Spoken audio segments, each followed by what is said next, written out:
I'll just add a couple of points.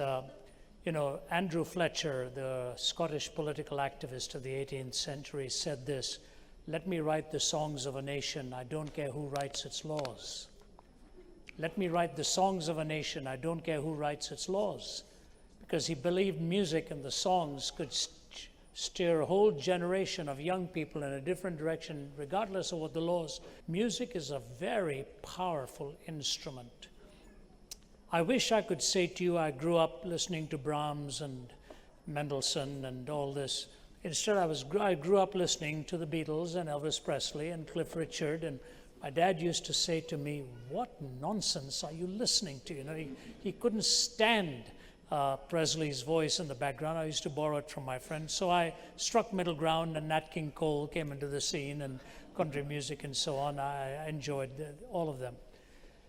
Music will keep changing because tastes will fluctuate from generation to generation. John is absolutely right. Understand your audience and see what it is that the audience really will be engaged with in your music. If he's given you the gift of music, it's a remarkable gift. To be honest with you, it's one gift I wish I had, the gift of playing an instrument so that I could sit under a tree some night and just sing to myself and not bore anybody else, strum a guitar or whatever, but I don't have it. My wife plays instruments, my children all played, I didn't. The thing about music is that it is the language of the soul. You can argue philosophically in many, many ways, but music brings the emotions into reality where you utter emotions that are expressing what you're really feeling. But music is very seductive, very seductive. It can make the means an end in itself.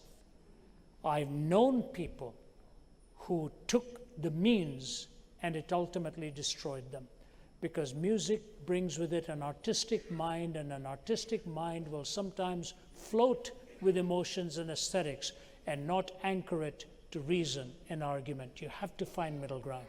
So don't let it become a god. Let it become a means to point people to God. So here's the point I want to make to you. There are errors in form, and there are errors and corruptions of substance. In forms we will differ, and they may be erroneous. Never corrupt the substance. The substance of what you sing about must always be pointing people to the truth that is greater than its instrument. Those of us in the older generation need to realize how powerful music is for the young, and we need to recognize that. But those who are young need to remember music is a carrier of memories, and if we in our churches forget the older ones, forget the elderly ones, those whose memories have been bathed in certain kinds of songs, and we forget singing those songs, we are amputating them from the past, and that's a cruel thing to do to somebody who wants to live with the memory of all that has gone on in their lives as well. So our churches need balance in understanding the music for the young and the memories for the elderly, and bring together the kind of music that will connect the present to the future. Because if we forget those in their senior years, when the turn comes for the youth 30, 40 years from now, and they're forgotten too, it'll be a very painful experience. Music should be a connector to memories and retain the substance of truth. That is what I would encourage you to do.